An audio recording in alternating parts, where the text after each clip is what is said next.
Are you an overwhelmed SaaS founder ready to make the leap from leading a team to leading an organization? Join us each week as we refill your think tank with actionable tips and strategies from great business minds you know and those you don't know yet. This is SaaS Fuel with your host, 5-time entrepreneur, SaaS founder, and globetrotting adventurer, Jeff Maines. Welcome back to the SaaS Fuel podcast, where the secret to dominating a market isn't shouting louder, it's defining the category so clearly that everyone else sounds confused. I'm your host, Jeff Maines. I help B2B SaaS founders like you grow from traction to scale. Here, growth is more than just numbers. It's about crafting a future-proof company, premium valuation, and leaders who build a business of significance while living epic, adventurous lives. Why fight for a slice of someone else's market when you could just define the whole thing? Too many companies obsess over differentiation, faster, cheaper, better, without realizing they're still playing inside rules that they didn't create. This episode, we unpack the real power move in growth, category design, not positioning, not rebranding, not even clever taglines, but fundamentally reshaping how customers understand a problem so that your solution becomes the natural answer. You'll hear why competing head to head almost guarantees comparison, price pressure, and incremental wins, while category creators change the conversation entirely. We break down how true category leadership starts with the problem, not the product. How context shifts like technology, economic change, cultural movements all create openings, and how identifying the missing piece in that new reality lets you introduce something that feels less like an option and more like a necessity. If your product is strong but your market feels crowded, this episode will challenge you to stop refining your position and start redefining the space. Because the companies that win don't just build better solutions, they build a category that everyone else ends up chasing. Let's get into it. Our founder on Tuesday was Drew Seacrest, Salesforce's 36th employee turned founder of Connect the Dots. He showed us why your network is your most underleveraged growth asset. From scaling Salesforce past $1 billion to building an AI-powered go-to-network strategy, Drew unpacked why warm introductions outperform cold outreach every time, and especially in today's AI-saturated landscape. My big takeaway? Relationships, they're not soft assets, they're revenue multipliers. Our expert guest last week was Mark Rust, founder of Consequently Creative. He challenged the way founders think about branding. Instead of treating it like a funnel tactic, Mark reframed branding as courtship. It's a word you probably haven't heard in a while. An emotional trust building process that unfolds over time. We explored how powerful storytelling creates resonance, why differentiation requires bravery, and how technology should enhance, not replace the human experience at the center of every brand. If you missed either one of those episodes, go back and check those out. My guest today is Mike Damphousse, co-founder of Category Design Advisors and co-author of the Category Creation Formula. With 3 decades of experience as a founder, CEO, CMO, investor, and advisor, Mike helps leadership teams stop fighting for position and start designing categories that create enduring market value. Welcome someone who shows us what it really takes to become synonymous with the market, Mike Damphousse. Hey, Mike, welcome to SaaS Fuel. Thanks. Good morning. How you doing? Fantastic. You have been a founder, CEO, CMO, investor, and now kind of a new world category design advisor, which is pretty awesome. When did you first realize the biggest risk isn't product failure, but the category you're competing in? Gosh, it probably goes all the way back to prior to category design even being a thing. I was a founder of a startup back in the 90s, and we were going through, the mechanizations of raising money, delivering product. And at the time, we were doing software. It was kind of in the 90s, AI was hardly even talked about, but we were using some AI techniques to do product configuration, which, sales rep is trying to put together hundreds of different pieces to put a quote together. And so that's what we were doing. And so we were following traditional marketing playbooks. We were creating a product we were proud of, we were marketing it to the world. And what was interesting is the world wasn't ready for it. And the part of that equation we missed was we didn't condition the market to understand that there was this new category emerging, which was both product configuration, didn't exist at the time. We're talking mid 90s. And we were using some technology that was at the time software agents, smart agents. It was kind of the beginning, ripple of where AI went over time.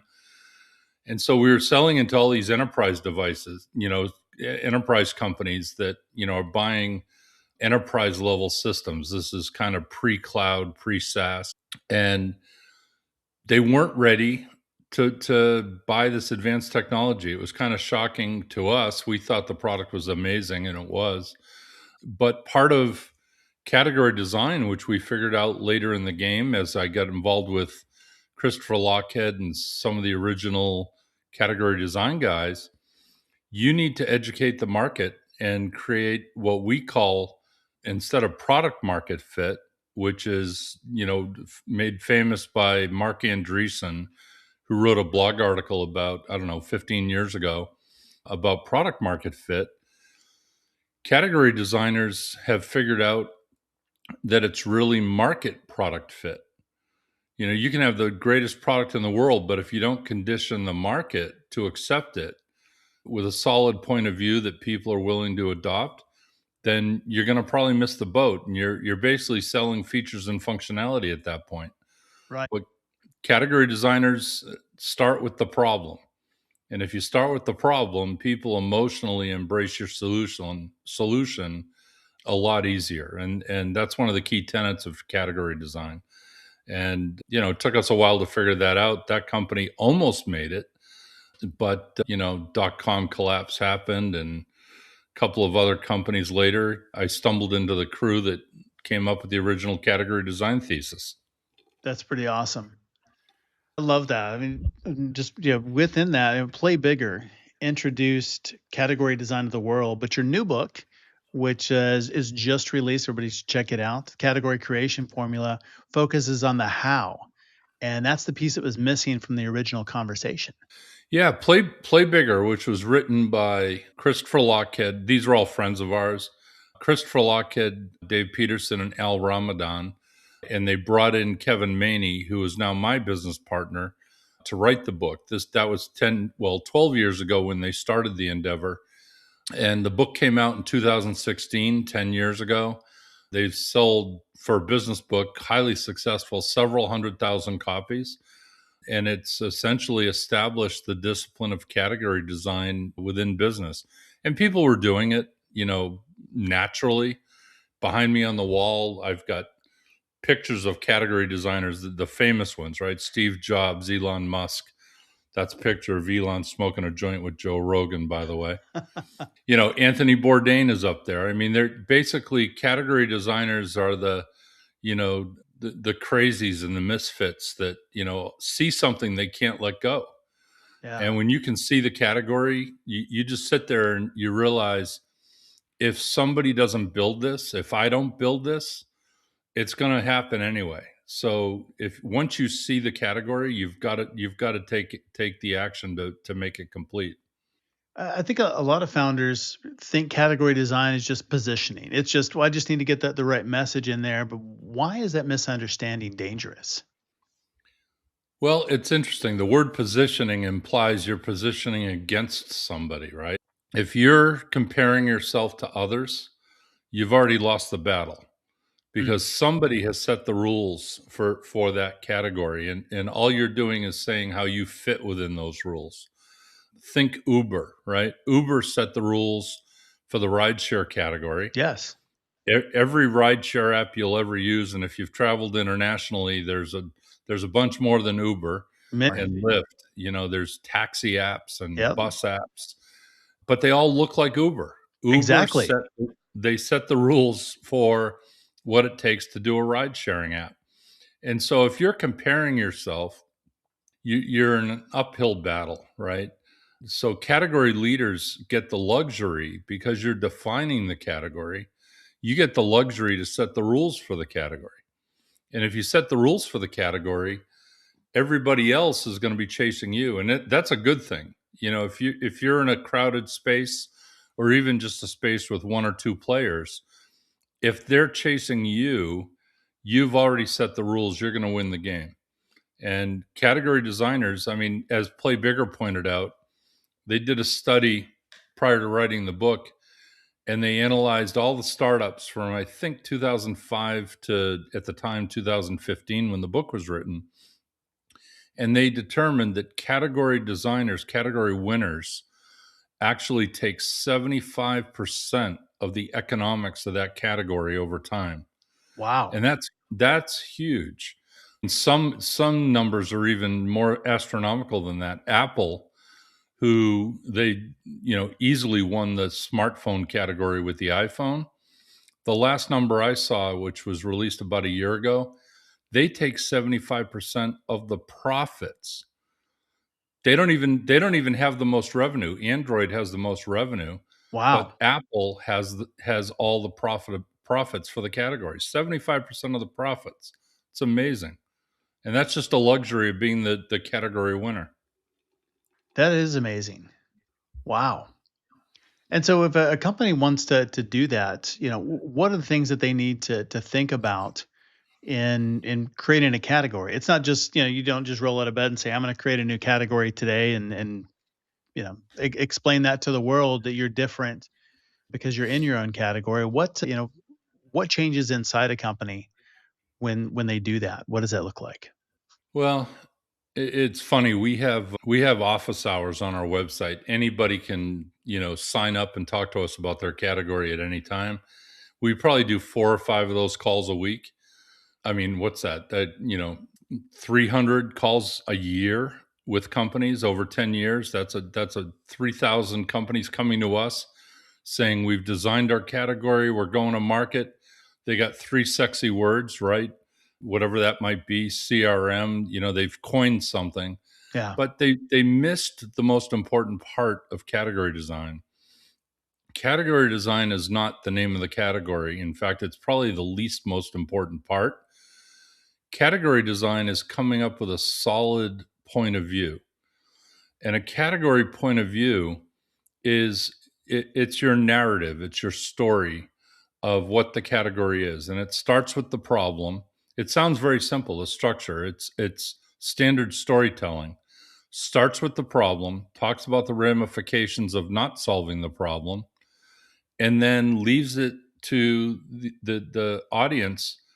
They can see the solution, right? They've had the problem painted so clearly that they can say, I see that solution. I know what it needs to be.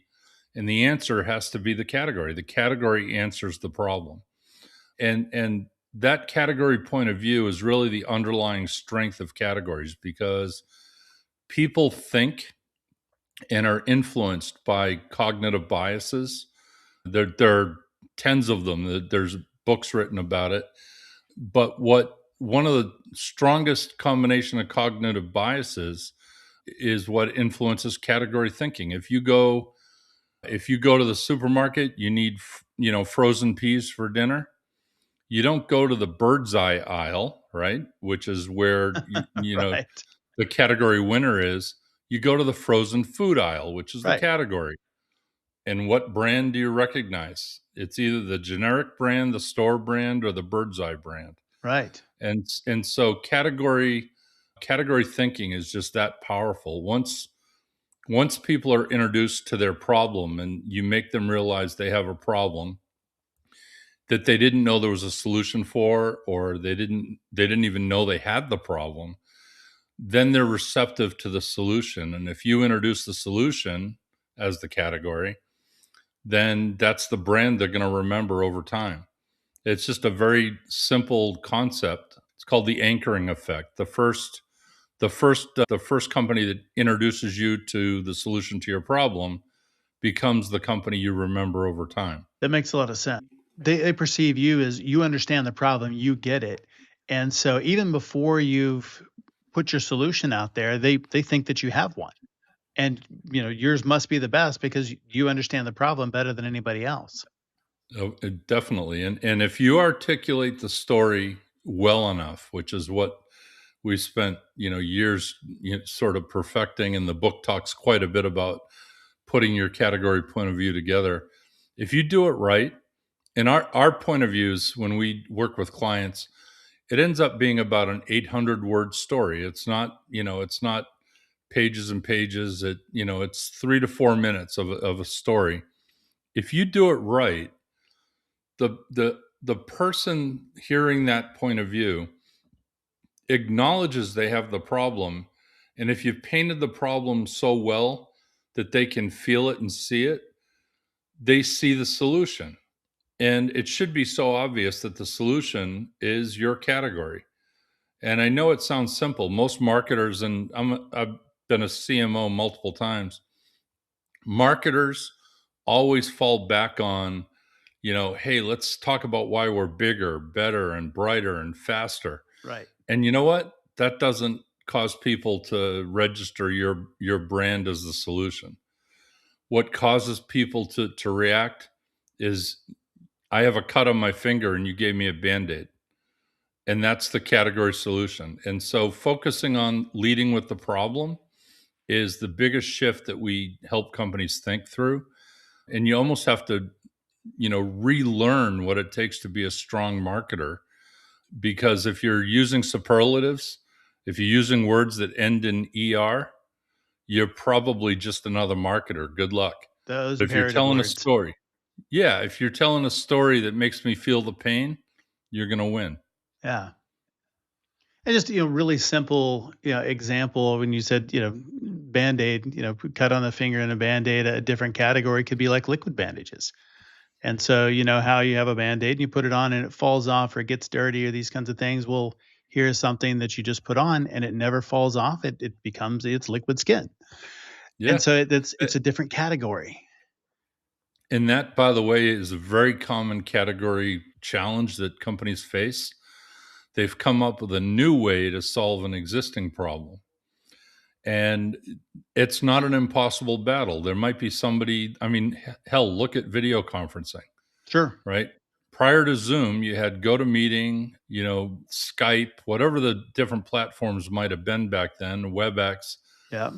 And Zoom came in, and Zoom simply restated the problem. The problem was the applications were hard to use, a lot of downloads.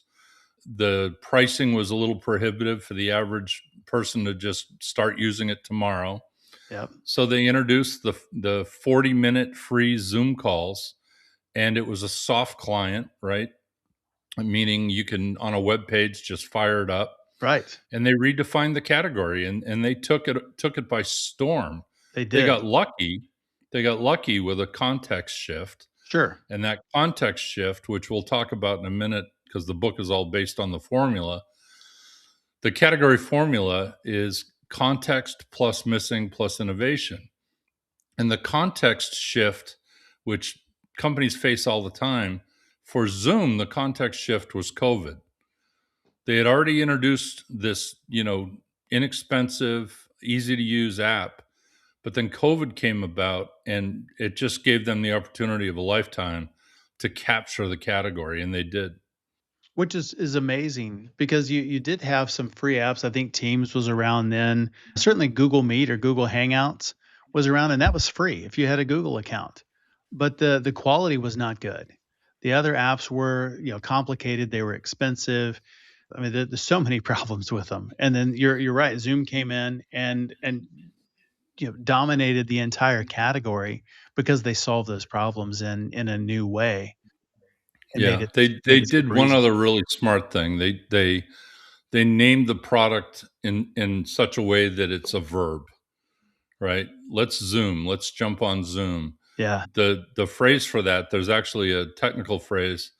Band-Aid is another one. Xerox, right? When a Right. brand becomes synonymous with the action or the solution, it's called a proprietary eponym.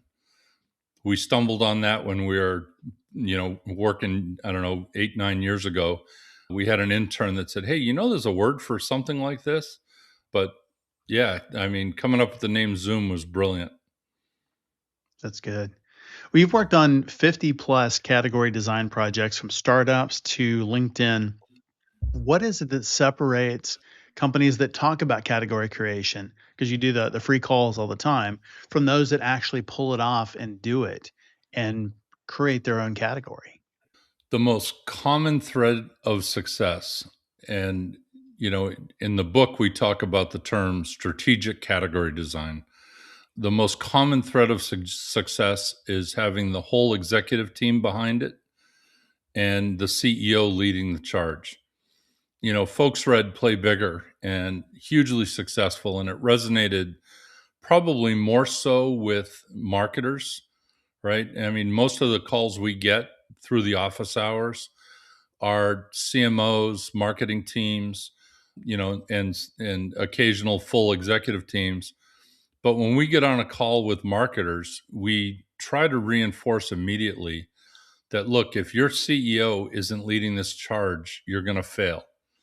And that's not a knock on marketing. It's just the reality behind a successful category, strategy. And so we always want to see the CEO be the person that's they're waving the flag. They plant the category flag on the hill, and the whole company marches towards it.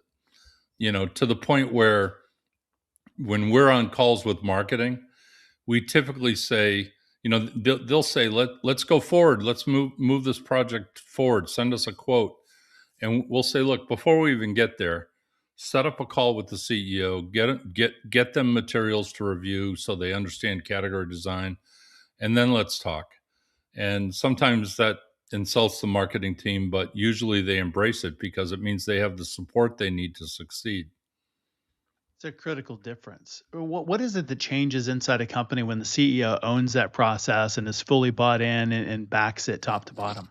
It's religion, man. It's like, when you write that category point of view, it's almost like the Constitution, right? We have people sign their names when we're done with the POV. We'll get a big printout, sign it. We had one CEO put the whole category point of view on the wall of their cafeteria, big letters painted, hand painted, Wow. and it looked like the Constitution. It was kind of cool, but it becomes ingrained in everything you do, from product development to hiring to pitch decks, which are usually the first things people modify when we're done our work. But you create the DNA of the category, and then everybody is living to that DNA.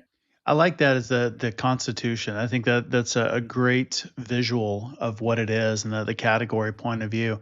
When you create it, and how long is it? What does that point of view look like, and what has to be in it for it truly to align the entire organization?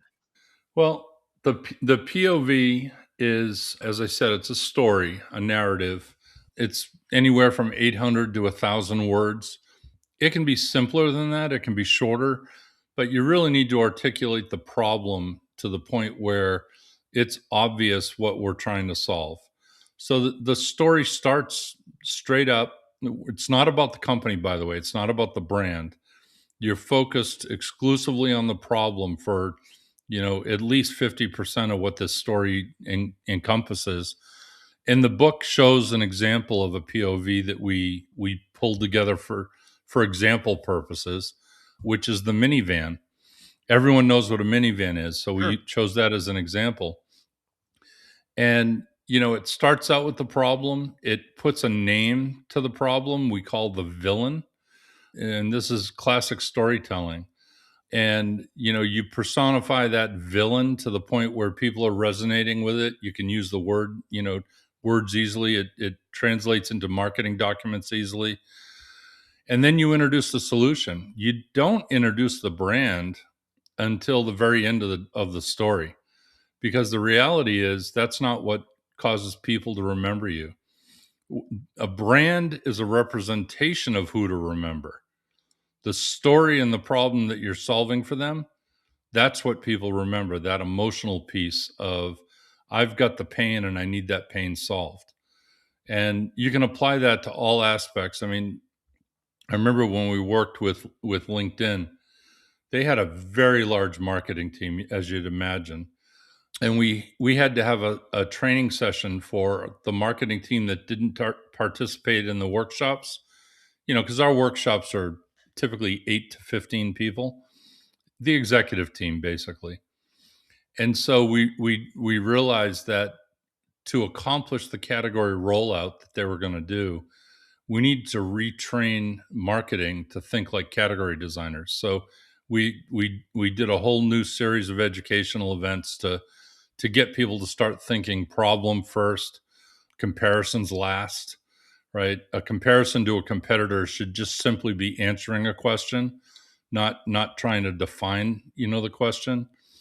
So that was kind of interesting.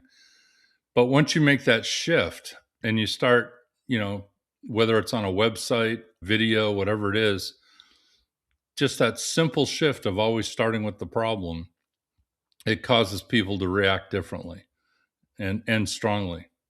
I like that. I think that's important. I mean, the reaction, and getting a strong reaction, because that's an emotional reaction. It connects the head and the heart, but it's not just a head thing of, hey, we solved this problem better. There's got to be something deeper than that. Like people resonate and go, yeah, that's what I need. Well, they can, when you paint the picture and you show the ramifications of not solving the problem, it makes decision making much easier, right? I mean, most traditional marketing is present everything you do and let people figure it out. What category designers do is they figure it out and they tell you how to solve the problem. And so you're bypassing that education gap Mm, that people go through, and it's a powerful tool. that's great. So when you capture that point of view, and like you said, it was painted on the wall and people are signing off on it, that kind of thing. A lot of times things are rolled out like this in organizations, and change management is hard. And so you get the big rah-rah mo and everybody's bought in, and then they leave the room and they forget about it. So how do you get the engineers and the sales reps and the customer success teams to stay with that momentum and think like category evangelists instead of feature explainers, or go back to the old ways? It's an everyday process. And again, let's back up to starting with the CEO. The CEO needs to live to the rules that they're setting, right? And it's category first at all times. Whether it's hiring, we have one CEO that, this is back, I don't know, 5, 6 years ago. Every new executive he hired, he gave a copy of the book Play Bigger to, and he said, read the book and come in for the interview. That's how important category design was to his business. LinkedIn, when we worked with LinkedIn, they were about to release a new version of LinkedIn Sales Solutions, and they put it on hold for 6 months so that the product development team could redesign the product to match the category story. So it Wow. impacts every part of the business.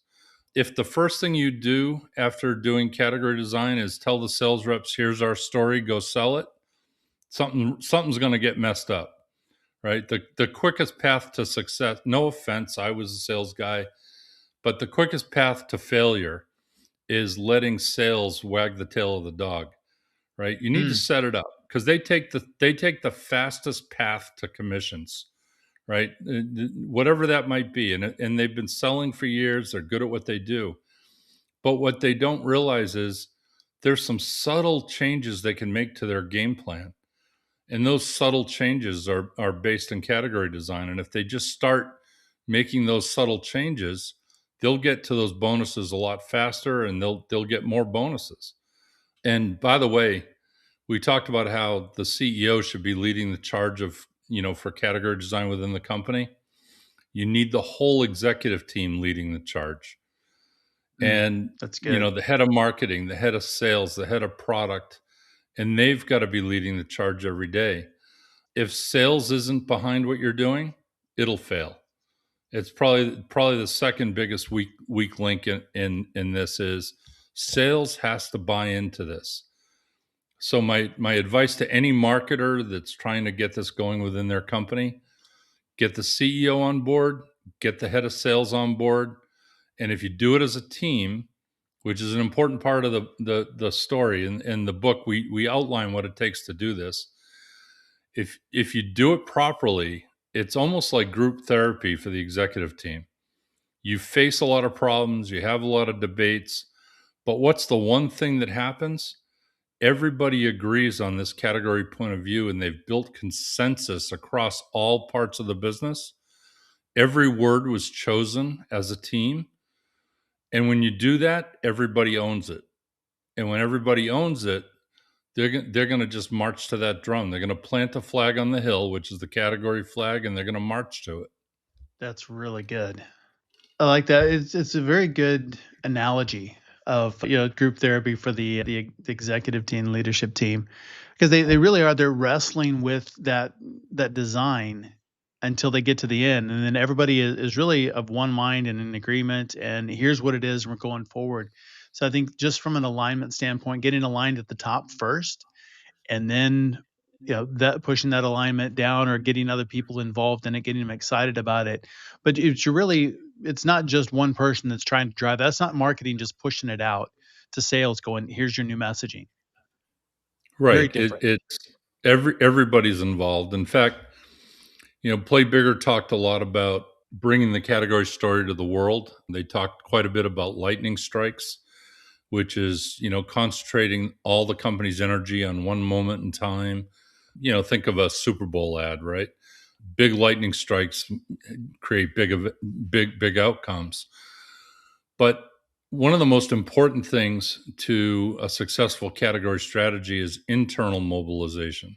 Mm. So the first thing you need to do before you roll it out to the world is roll it out to the company. Whether it's a 10-person startup or a 10,000 person, existing company, you need everybody in that company to become a category designer and believe in your message. And when you have everybody talking the same language, the same taxonomy, then you've got a consistent front that you're bringing to the world. Partners, bring your partners in, educate the partners. Analyst relations are so important.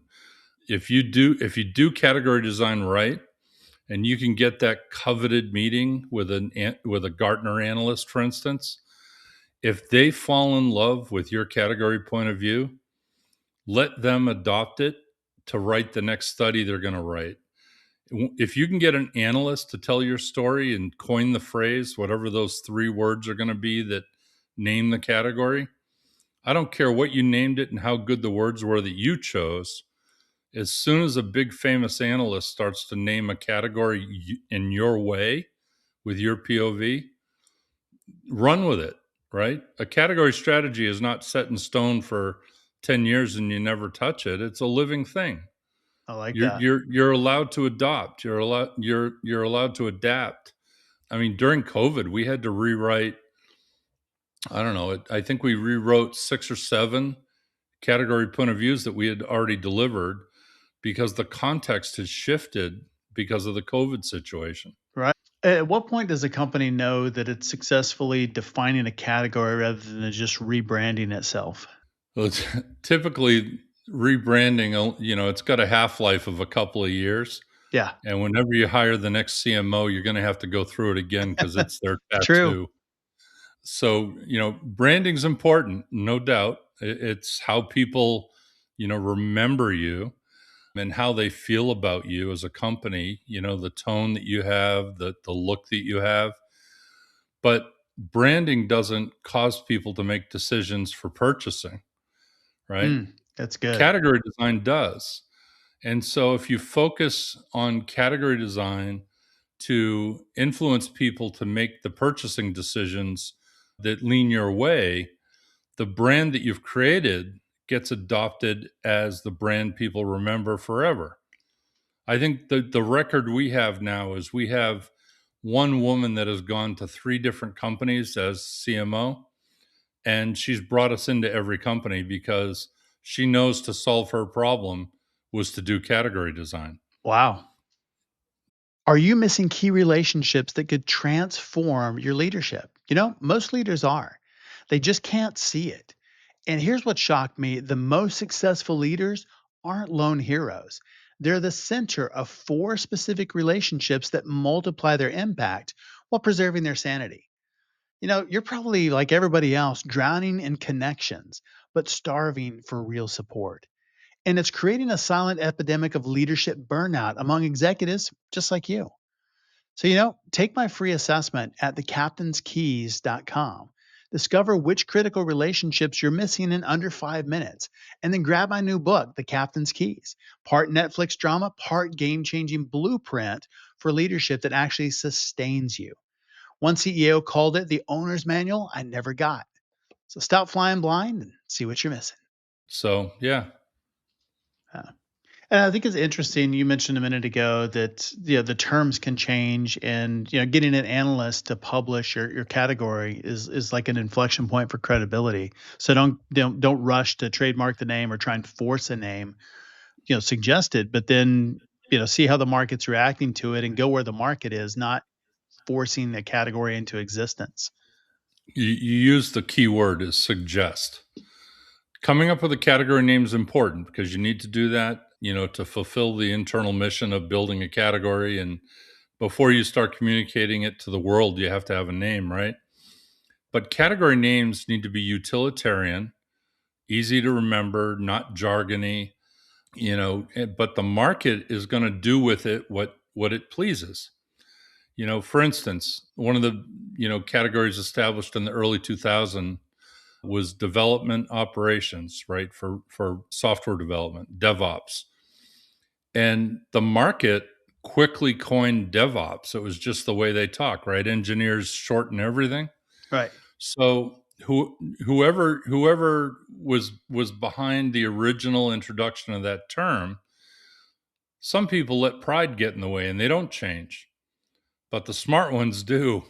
If the market is reacting to your story and they've adjusted the category name a little bit, make the adjustment. Who cares?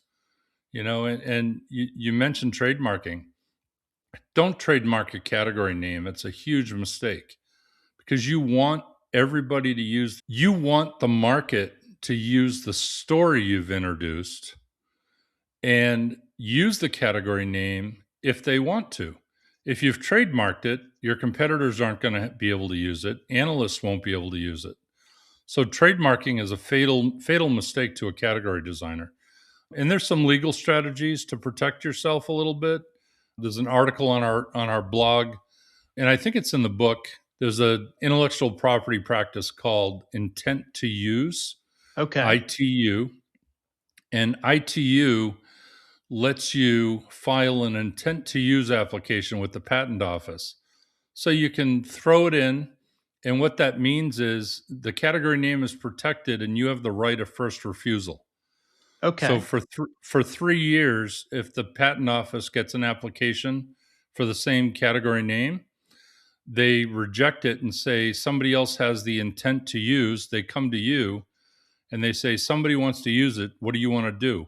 Well, at that point, you extend the application or file it, but you don't enforce it. If you've got the TM symbol, throw it in your legal documents on your website so that you've met the needs of the legal community. But don't go suing people because they're using your category name. Thank them. Right. You You know, want them to use it. That's kind of the you think point. you think Uber sued Lyft to say don't say the words ride sharing? Of course not. No.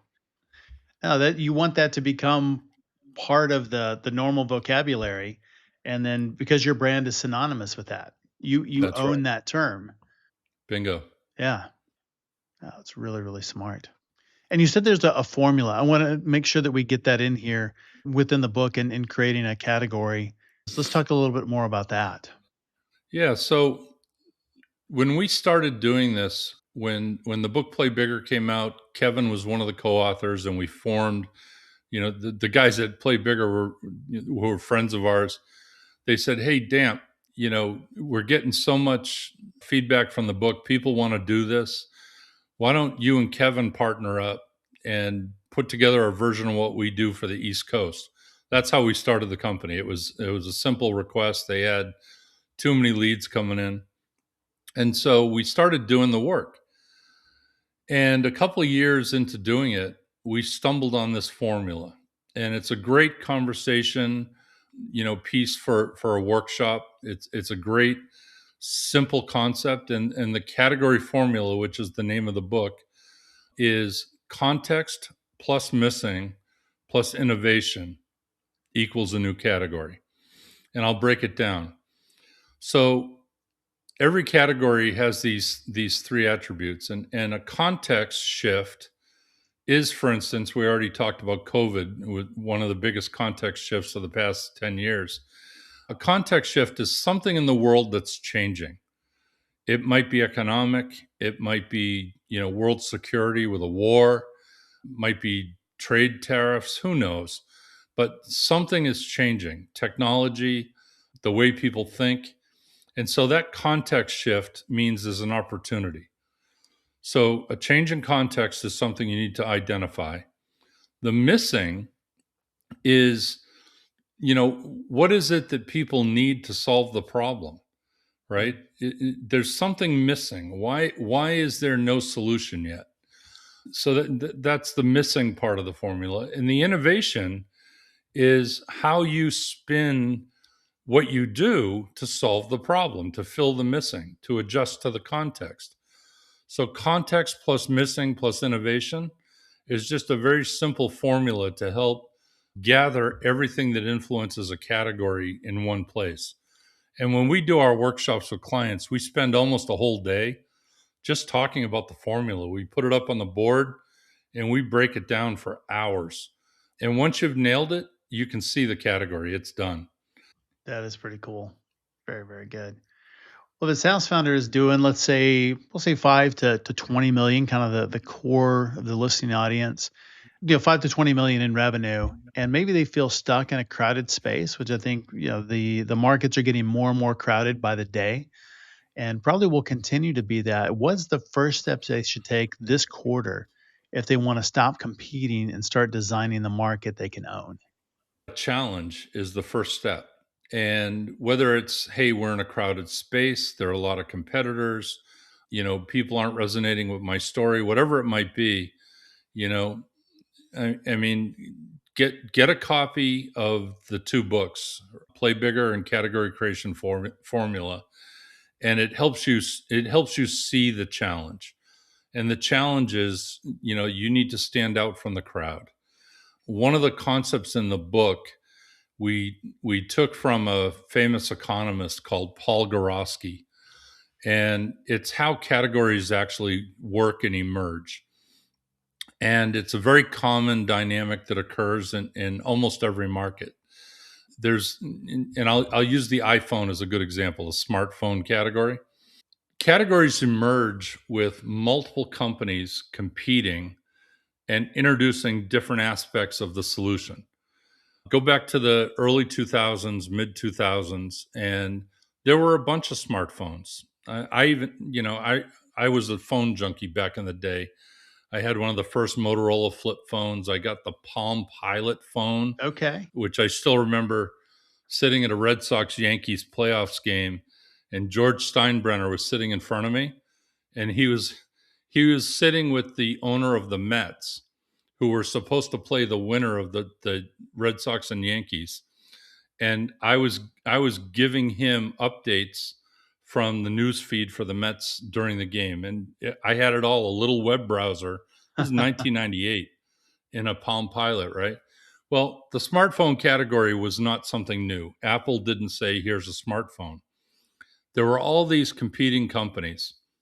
Nokia, they were all there. Sure. But they all had different solutions, right? BlackBerry was all about messaging, right? Quick messaging on their keyboard. They had something in common. You could text message, you could email, and you could take a photo. What Apple did that was so brilliant, they did two things. They rolled it all into a new form factor. That was obviously, one of the big moments. You could touch the screen. It was Right. this new user interface. But they introduced something that was so powerful. They said, "What problem does the iPhone solve for people?" Well, hell, it solves a shit ton of problems, Right. right? So they introduced the whole campaign the year after the iPhone came out.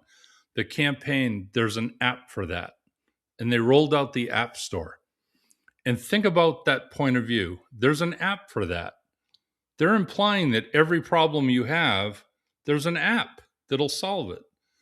Whether it's weight loss or counting my steps or listening to music, they introduce the world to the solution of all their problems. And so what Gorosky says is as markets are evolving, all these competing companies are scrambling, but eventually the market chooses what's called a dominant design. And the Mm. dominant design that was chosen in around 2008, 2009 was the iPhone because it solved all the problems. And so when that dominant design is chosen, Gorosky went on to prove that that company that is the chosen dominant design becomes the category leader.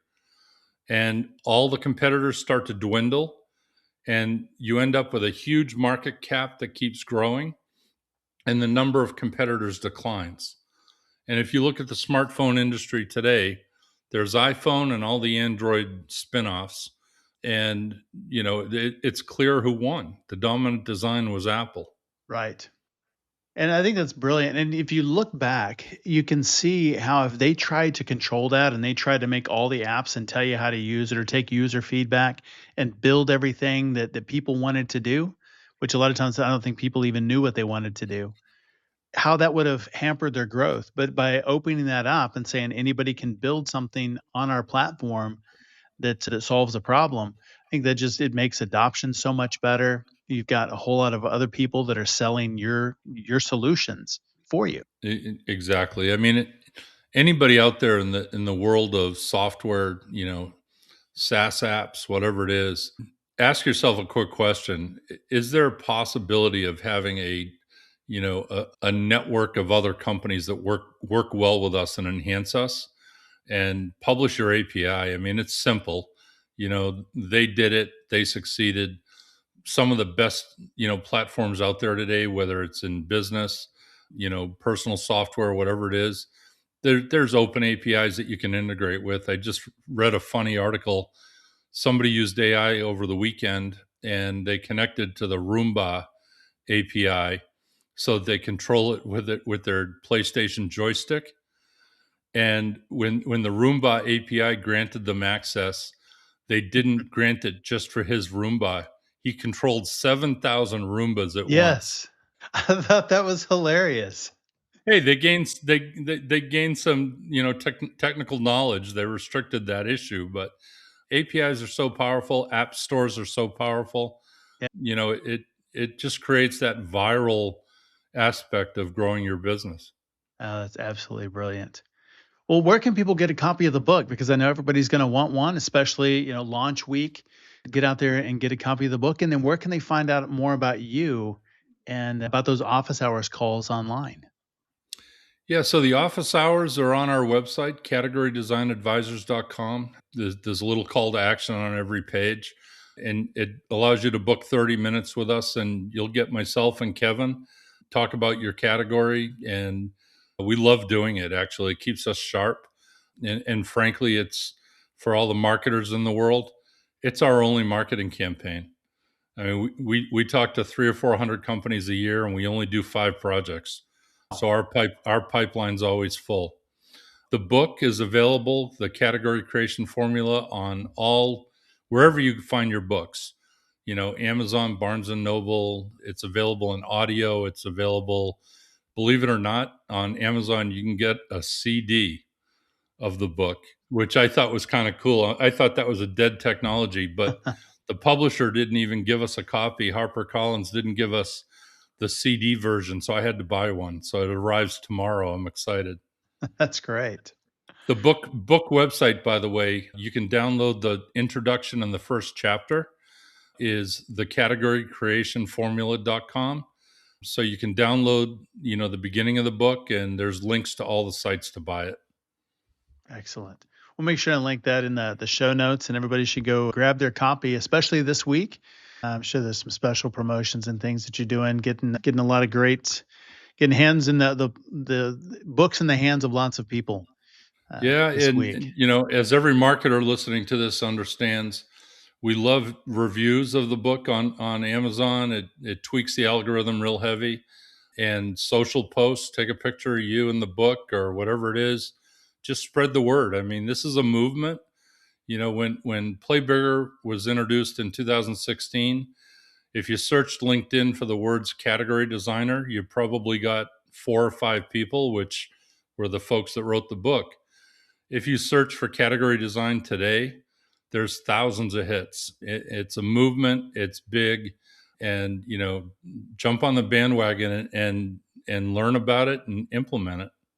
I love that category design created its own category. You got it. That was exactly what happened, by the way.